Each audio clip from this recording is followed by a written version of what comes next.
before we begin our lesson for today, may I ask anyone who will lead our prayer? Please join me.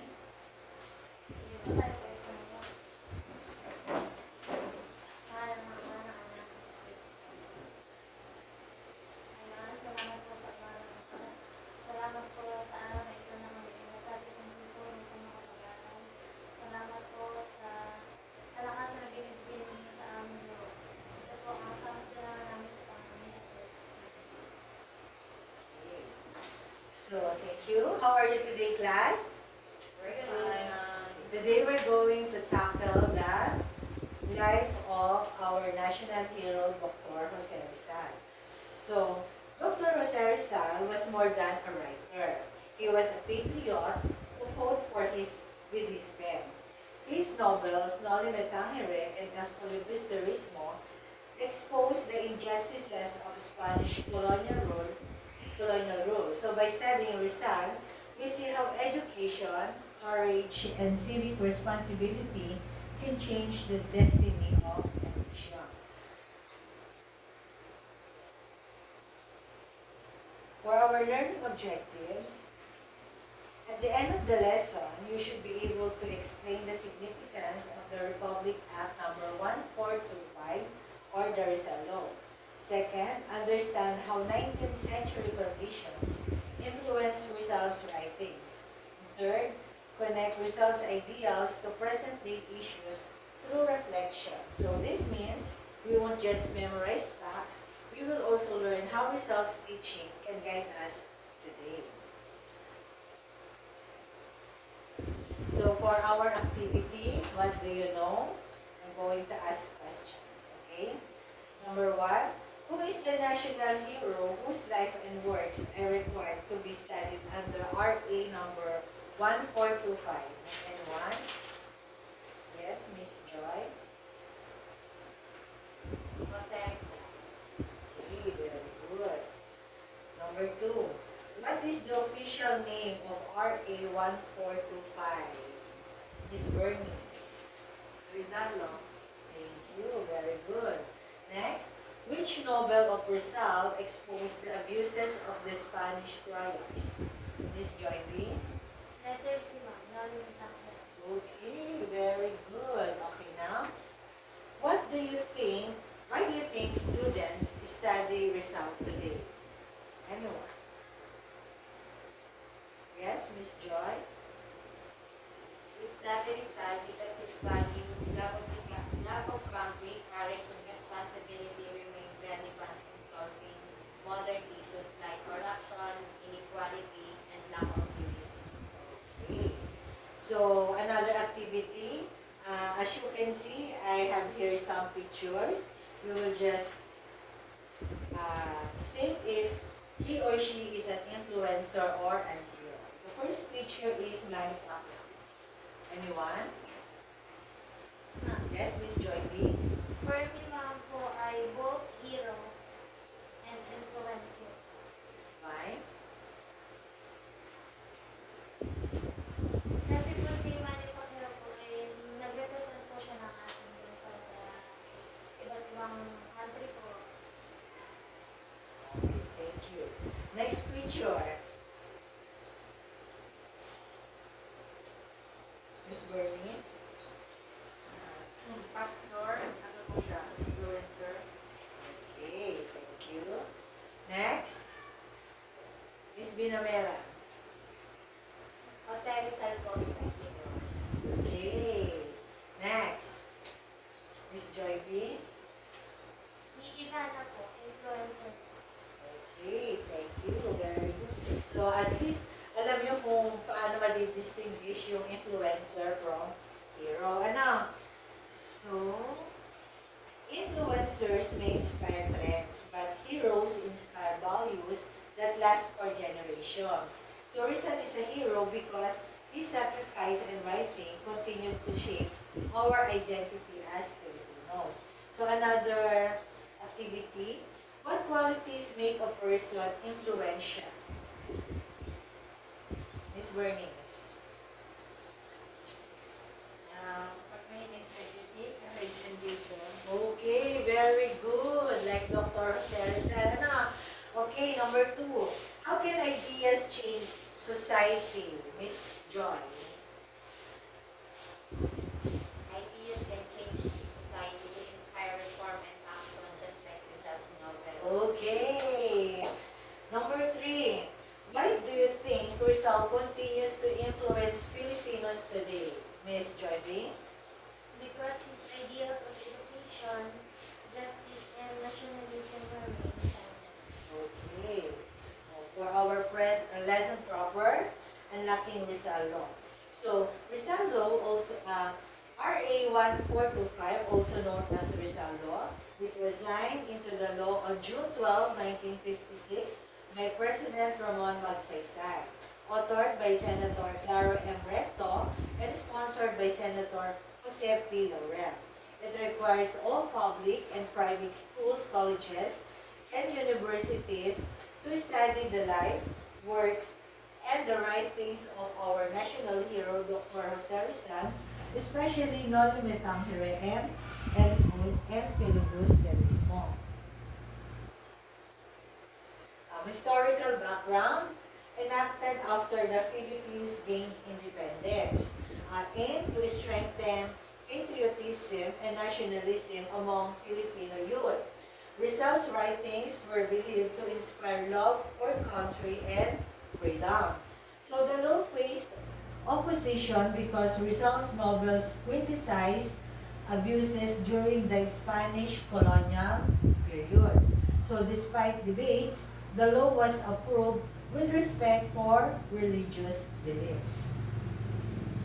So for the main provisions, all schools must include Rizal's life, works, and writings in the curriculum. Also emphasis on Noli Me Tangere and El Filibusterismo. College students should study the original or unexpurgated versions of their English translation. So when we say unexpurgated, it means na unedited or hindi siya nabago, without revision. Kung paano yung magkakasulat ni Dr. Jose Rizal, meaning, ganun pa rin dapat yung mabasa ng ating mga college students. So for the objectives of the Rizal Law, first, develop patriotism and nationalism. Second, instill love for the Philippines. Third, appreciate Rizal's life, sacrifices, and contributions. Fourth, promote moral character and civic responsibility. Fifth, encourage critical thinking and awareness of social issues. And last, inspire active participation in nation building. So, what are the importance of the Rizal Law? First, it preserves Philippines' history and culture.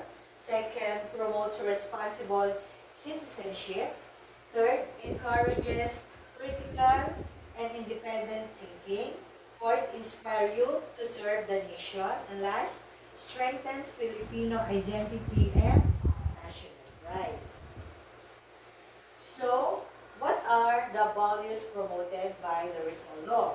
So the law promotes values like patriotism, justice, courage, and integrity. So these are practical guides for students facing among challenges such as corruption, inequality, and misinformation. So, process question. Anyone who wants to answer, just raise your hands. Number 1. So what is the purpose of the Republic Act number 1425 or the Rizal Law? Anyone? Yes, Ms. Bernice. To educate Filipino students about Jose Rizal's life, ideas, and writings in order to strengthen patriotism, nationalism, and responsible citizenship. Wow, very good. So meaning talagang attentive kayo, nakikinig. Okay, next. Why are Rizal's novels included in the curriculum? Anyone? Okay, Miss Joy. To help students understand Philippine history, strengthen patriotism and nationalism, develop critical thinking, and inspire them to become responsible and active citizens. Very good. Okay, next. How does the law promote patriotism among Filipino learners? Miss Joy. by helping Filipino learners appreciate their history, value results, ideals, love their country, and become responsible citizens, contribute the nation building. Okay, thank you. So for our next activity, since tatatlo naman kayo, so individual na lang gagawin natin. You will list 3 reasons why the youth should study Rizal, and after that, magkakaroon tayo ng sharing to discuss how Rizal's values such as love of country, courage, and responsibility remain in relevant today. So I'm giving you, okay na ba yung 2 minutes? Yes, ma'am. Okay. Start na kayo.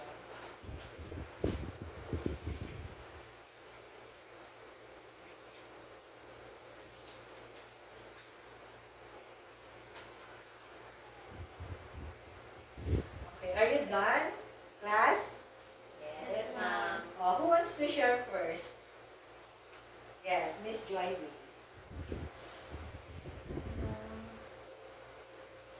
Ang 3 values po ay love of country, courage to fight injustice, and responsibility as citizen. So remain timeless because they continue to guide Filipinos in building a just, united, and progressive nation. Okay, thank you. So, for the 19th century Philippines then and now, as you can see, here, the Philippines in the 19th century and the significance of the law.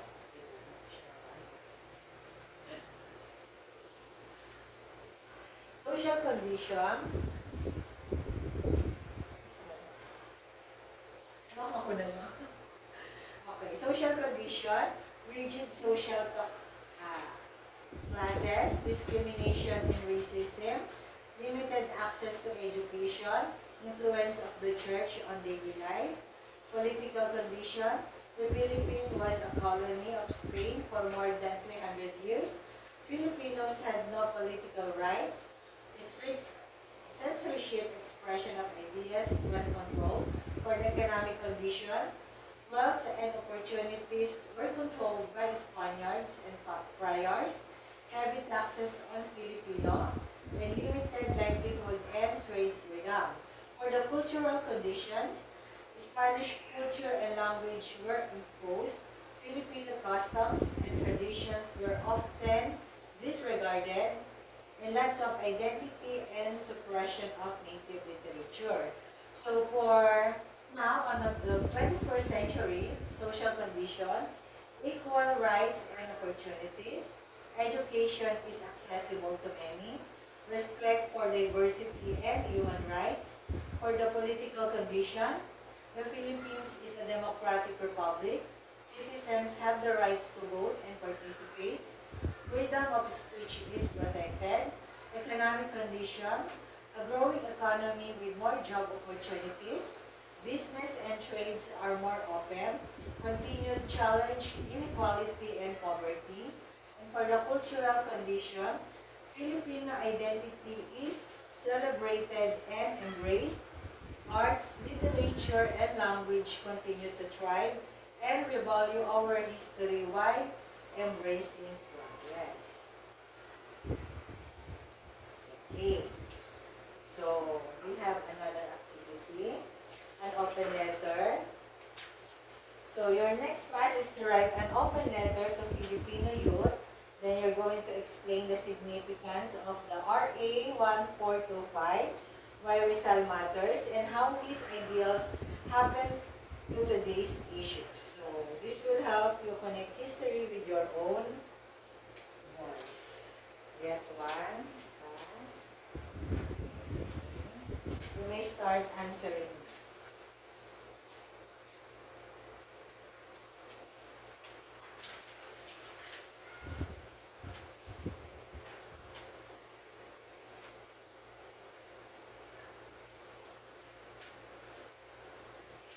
Are you done?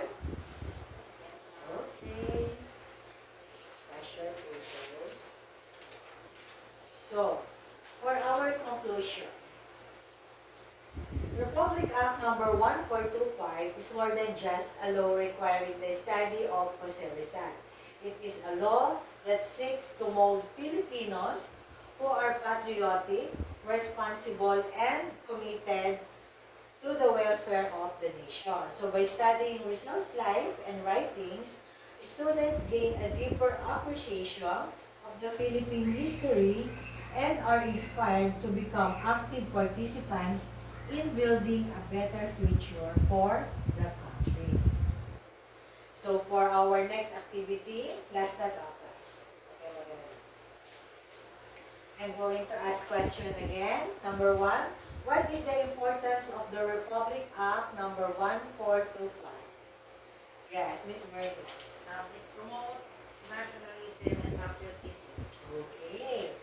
Next, mention one social condition during the 19th century that influenced Rizal. Miss Joy? Racial discrimination and prior abuses. Okay, thank you. Next, how can Rizal's teaching help Filipino youth today? Miss Joy Bill. By encouraging education, critical thinking, and love of the country. Okay, so complete the statement. Today, I've learned that Rizal is still important. Blank. Anyone? Yes, Miss Bernice. Today I learned that Rizal is still important because his ideals guide us in solving modern problems. Okay, very good. So class, that will end our lesson for today. Thank you so much for your cooperation. Have a good day.